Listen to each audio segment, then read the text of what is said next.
ശിരോവസ്ത്ര വിലക്ക് ഏത് നമ്മളെ പള്ളുരുത്തിയിലെ ഹിജാബുമായി ബന്ധപ്പെട്ട വിഷയത്തിൽ ഈ പിരിയാരിയിൽ നിന്നുള്ള പ്രാന്തന്റെ ഒരു പ്രതികരണം വന്നിട്ടുണ്ട്. എന്താ പറയുന്നതെന്ന് അറിയാമോ? ശിരോവസ്ത്ര വിലക്ക് ലീഗിന്റെ പിന്തുണ ഉണ്ടായിരുന്നുവെങ്കിൽ വിദ്യാർത്ഥിനിക്ക് സ്കൂൾ ഉപേക്ഷിക്കേണ്ടി വരില്ലായിരുന്നു. ആരാ പറഞ്ഞിരിക്കുന്നത്? Doctor P Sarin. സരിനാണ് അത് പറഞ്ഞിരിക്കുന്നത്. എന്താണ് സരിൻ പറയുന്നത്? സരിൻ ഒരു 4 ദിവസം മുമ്പ്, അതായത് ഈ വിവാദങ്ങൾ ഉയർന്നു തുടങ്ങിയപ്പോൾ സരിൻ ഫേസ്ബുക്കിൽ ഒരു കുറിപ്പ് പങ്കുവച്ചിട്ടുണ്ട്. ആ ഫേസ്ബുക്ക് കുറിപ്പിലൂടെയാണ് സരിൻ ഈ വിഷയം പറയുന്നത്. മുസ്ലിം ലീഗ് പിന്തുണച്ചു വരുന്നുവെങ്കിൽ ഈ പറയുന്ന വിദ്യാർത്ഥിക്ക് സ്കൂൾ ഉപേക്ഷിക്കേണ്ടി വരില്ലായിരുന്നു. സരിന്റെ ഈ ഫേസ്ബുക്ക് കുറിപ്പ് നമുക്കൊന്ന് വായിക്കാം, എന്നിട്ട് നമുക്ക് പറയാം ബാക്കിയുള്ള കാര്യങ്ങൾ. മുസ്ലിം ലീഗ് എന്നൊരു പാർട്ടി കേരളത്തിനോ മുസ്ലിം സമുദായത്തിനോ ഒരു ഗുണത്തിനും പെടില്ല എന്ന് ഹിജാബ് വിഷയത്തിൽ നിന്ന് നമ്മൾ മനസ്സിലാക്കേണ്ടതുണ്ട്. മനസ്സിലായില്ലേ? കേരളത്തിനും മുസ്ലിം സമുദായത്തിനും ഒരു തരത്തിലുള്ള ഉപകാരത്തിനും പെടില്ല എന്ന്. ആ വിദ്യാർത്ഥിനിക്കും കുടുംബത്തിനും ലീഗ് എന്ന സമുദായ പാർട്ടിയിൽ നിന്നും രാഷ്ട്രീയ പിന്തുണ ലഭിച്ചിരുന്നെങ്കിൽ പഠിച്ചിരുന്ന സ്കൂൾ ഉപേക്ഷിക്കേണ്ടി വരില്ലായിരുന്നു എന്ന് ഷാജിമാർ ഇനിയെങ്കിലും മനസ്സിലാക്കിയാൽ നല്ലത്. സ്കൂളിന്റെ തെട്ടൂരത്തിന് ഓശാന പാടി വിശ്വാസിയായ കുട്ടിയുടെ തട്ടമഴിക്കാൻ പ്രേരിപ്പിച്ചത് വിശ്വാസ സംരക്ഷണ പാർട്ടിയായ കോൺഗ്രസിന്റെ ജില്ലാ പ്രസിഡന്റ് മുഹമ്മദ് ഷിയാസാണ്. ഇന്ത്യയിൽ ഏറ്റവും വലിയ ജനാധിപത്യ പാർട്ടി എന്ന് അവകാശപ്പെടുന്ന കോൺഗ്രസിന്റെ MP ഹൈബി ഈഡനാണ് വേട്ടക്കാരോടൊപ്പം സന്ധി ചെയ്ത ഒത്തുതീർപ്പ് നാടകം കളിച്ചത്. സ്കൂളിൽ തട്ടമിട്ടുകൊണ്ട് പഠിക്കാനുള്ള സ്വാതന്ത്ര്യം വേണമെന്ന് പറഞ്ഞുകൊണ്ടാണ് ആ പെൺകുട്ടിയും മാതാപിതാക്കളും പരാതി നൽകിയത്. കേട്ട പാതി കേൾക്കാത്ത പാതി കോൺഗ്രസിന്റെ 2 നേതാക്കളും ഓടി വന്ന് ഒത്തുതീർപ്പ് ഉണ്ടാക്കിയത്രേ.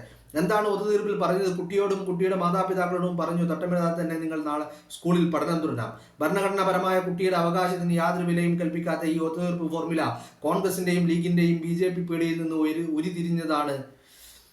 വിഷയത്തിൽ തുടക്കം മുതൽ നിലപാടിൽ ഉറച്ചു നിന്ന വിദ്യാഭ്യാസ മന്ത്രിയാണ്. കേരളത്തിന്റെ സർക്കാർ സംവിധാനമാണ് ആ വിഷയത്തിൽ ഇടതുപക്ഷം നേരിട്ട ഭരണഘടന ഉയർത്തിപ്പിടിക്കുന്ന അവകാശ സംരക്ഷണത്തിൽ ഊന്നി നിന്നാണ് ഇടതുപക്ഷം പ്രവർത്തിച്ചതെന്ന് പറയുന്നു.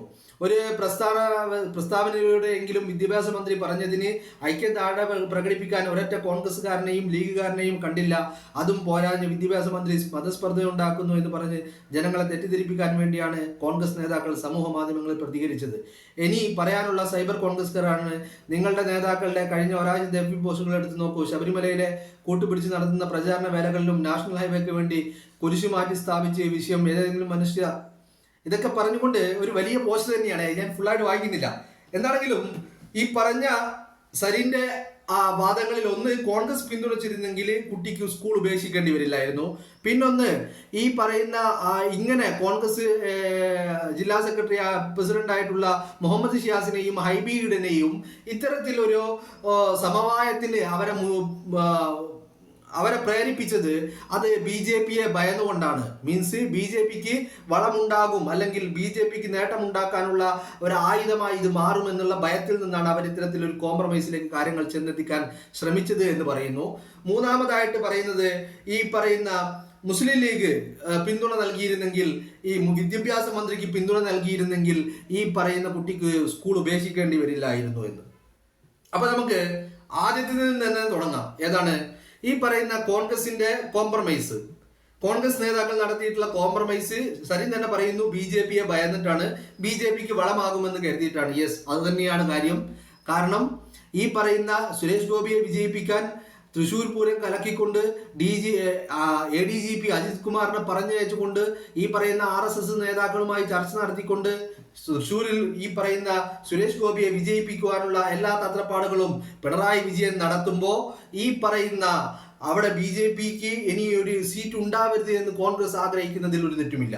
പിന്നെ രണ്ടാമത്തെ കാര്യം എന്ന് പറയുന്നത്, സരിൻ പറയുന്നത് കോൺഗ്രസ് നേതാക്കൾ ഈ ഒരാഴ്ചത്തെ ഫേസ്ബുക്ക് കുറിപ്പൊന്നും എടുത്ത് പരിശോധിച്ച് നോക്കിയാൽ മതി, എല്ലാവരും ശബരിമല വിഷയം മാത്രമാണ് ചർച്ച ചെയ്യുന്നത്, അതല്ലാത്ത ഒരു കാര്യം ചർച്ച ചെയ്യുന്നില്ല. അപ്പോൾ ഒരു കാര്യം വ്യക്തമാണ്.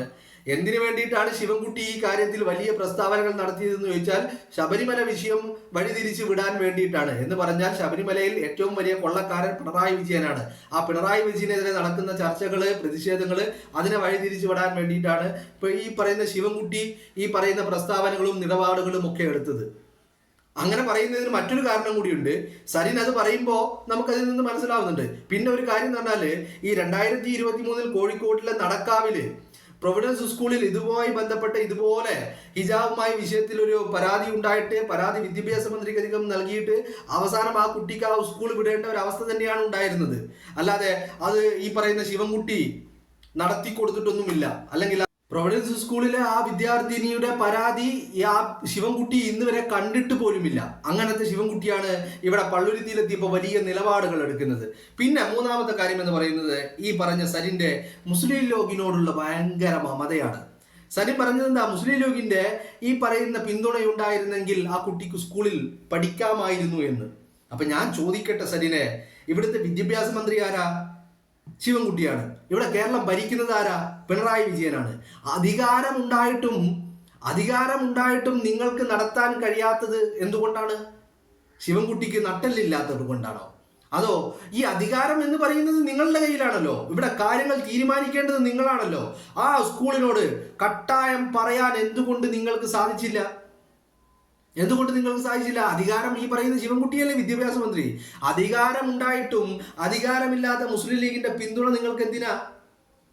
അധികാരമുണ്ടായിട്ടും ആ കുട്ടിയെ ആ തട്ടമിട്ടുകൊണ്ട് സ്കൂളിൽ പഠിപ്പിക്കുവാനുള്ള ഉത്തരവാദിത്വം അത് നിങ്ങളുടേതായിരുന്നില്ലേ? വിദ്യാഭ്യാസ മന്ത്രിയുടേതായിരുന്നില്ലേ? മന്ത്രി ആയിരുന്നിട്ടും ശിവൻകുട്ടിക്ക് എന്തുകൊണ്ട് അതിന് സാധിച്ചില്ല എന്ന് സരിന് എപ്പോഴെങ്കിലും ഒന്ന് ചിന്തിച്ചിട്ടുണ്ടോ? അപ്പോ ശിവൻകുട്ടിയുടെ നിലപാടുകൾ എന്തിനു വേണ്ടിയിട്ടായിരുന്നു? ശിവൻകുട്ടിക്ക് ആഗ്രഹം ആ കുട്ടി അവിടെ പഠിക്കണമെന്നൊന്നല്ല. ശിവൻകുട്ടി അതിനു മുമ്പും അതിനുശേഷം ഒരു പ്രസ്താവന നടത്തിയിരുന്നു. സ്കൂൾ വിട്ടുകഴിഞ്ഞാൽ സ്പെഷ്യൽ ഓർഡർ ഇറക്കിക്കൊണ്ട് ഈ കുട്ടിക്ക് ഏത് സ്കൂളിൽ വേണമെങ്കിലും അഡ്മിഷൻ നേടിത്തരാമെന്ന്. ഏത് സ്കൂളിലും അഡ്മിഷൻ നേടിത്തരാമെന്നല്ല ശിവൻകുട്ടി പറയേണ്ടിയിരുന്നത്. ശിവൻകുട്ടി പറയേണ്ടിയിരുന്നതും ചെയ്യേണ്ടിയിരുന്നതും എന്താണ്? ആ കുട്ടിക്ക് ഈ സെന്റ് റീതാസ് സ്കൂളിൽ തന്നെ പഠനം തുടരുവാനുള്ള സാഹചര്യം ഒരുക്കി കൊടുക്കേണ്ടത് ആരായിരുന്നു? ശിവൻകുട്ടിയായിരുന്നു. ശിവൻകുട്ടിയാണ് ഇവിടുത്തെ വിദ്യാഭ്യാസ മന്ത്രി. അധികാരമുണ്ടായിട്ടും മന്ത്രിക്ക് അത് ചെയ്യാൻ കഴിഞ്ഞില്ലെങ്കിൽ അധികാരമില്ലാത്ത മുസ്ലിം ലീഗിന് എന്ത് ചെയ്യാൻ കഴിയും? അതാണ് ചോദ്യം. രണ്ടാമത്തെ കാര്യം, ഇപ്പൊ മുസ്ലിം ലീഗ് എങ്ങാനും ഈ കാര്യത്തിൽ ആദ്യമേ തന്നെ ഈ ഒരു നിലപാടുമായി വന്നിട്ടുണ്ടായിരുന്നെങ്കിൽ, ആ കുട്ടി തട്ടമിട്ടുകൊണ്ട് തന്നെ അവിടെ പഠിപ്പിക്കണമെന്നൊരു നിലപാട് മുസ്ലിം ലീഗ് എടുത്തിരുന്നെങ്കിൽ എന്തായിരിക്കും ഇവിടുത്തെ പുകില്? താലിബാനാണ്, മതവാദികളാണ്, മതഭ്രാന്തന്മാരാണ്, തീവ്രവാദികളാണ്, മതരാജ്യം ആവശ്യപ്പെടുന്നവരാണ്, 6ാം നൂറ്റാണ്ടുകാരാണ്, കാട്ടറബികളുടെ സമയത്താണ് ജീവിക്കുന്നത്. ഇതൊക്കെ ആയിരിക്കില്ലേ നിങ്ങളുടെ ഈ പറയുന്ന കമന്റുകൾ അല്ലേ? ഇപ്പോഴും ഉണ്ടല്ലോ, ഇപ്പോഴും സോഷ്യൽ മീഡിയയിൽ ഒരു മുസ്ലിം നാമധാരിയായിട്ടുള്ള മുസ്ലിം ആയിട്ടുള്ള ഒരു വ്യക്തി ഈ ഒരു കാര്യത്തിൽ അവന്റെ അഭിപ്രായം പറഞ്ഞു കഴിഞ്ഞാൽ, ആ കുട്ടിയെ പിന്തുണച്ചു കഴിഞ്ഞാൽ, സ്കൂളിനെയും പ്രിൻസിപ്പൽ ഈ ഹെലീനയെയും ഒന്ന് വിമർശിച്ചു കഴിഞ്ഞാൽ അവനെ ഉടനടി ഈ പറയുന്ന 6ാം നൂറ്റാണ്ടുകാരനാക്കുന്നു, അവനെ താലിബാനുകാരനാക്കുന്നു, അവനെ മതവാദിയാക്കുന്നു, അവനെ തീവ്രവാദിയാക്കുന്നു. ഇതൊക്കെയാണല്ലോ ഇപ്പൊ നടന്നുകൊണ്ടിരിക്കുന്നത്.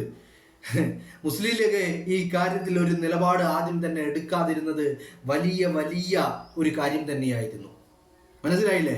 ഇപ്പൊ സരിനൊക്കെ ശ്രമിക്കുന്നത് വല്ല പിപ്പിരി കയറ്റിക്കൊണ്ട് ഇങ്ങനെ മൂട്ടിന് തീ കൊടുത്തുകൊണ്ട് എന്തെങ്കിലുമൊക്കെ ഒന്ന് വായിൽ നിന്ന് വീണ് കിട്ടുമോ എന്ന്. ഇപ്പൊ സരിന്റെ ഒക്കെ ആവശ്യവും അല്ലെങ്കിൽ അതാ.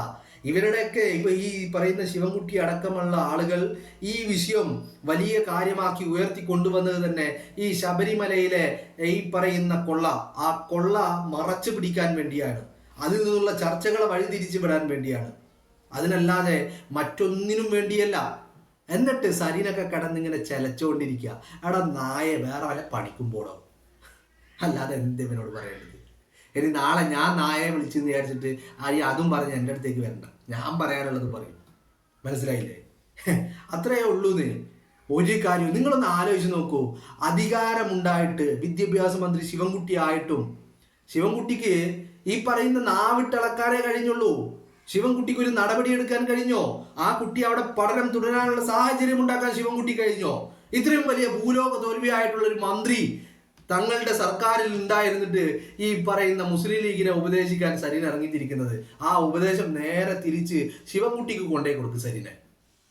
മനസ്സിലായില്ലേ? അല്ലെങ്കിൽ AKG സെന്ററിൽ പോയിരുന്നു കൊണ്ട് ഈ ഉപദേശം ശിവൻകുട്ടിയെ വിളിച്ചു വരുത്തിയിട്ട് ശിവൻകുട്ടിയെ ഒന്ന് ഉപദേശിക്കും. മനസ്സിലായില്ലേ? അതിനേക്കാൾ വലുതൊന്നല്ല.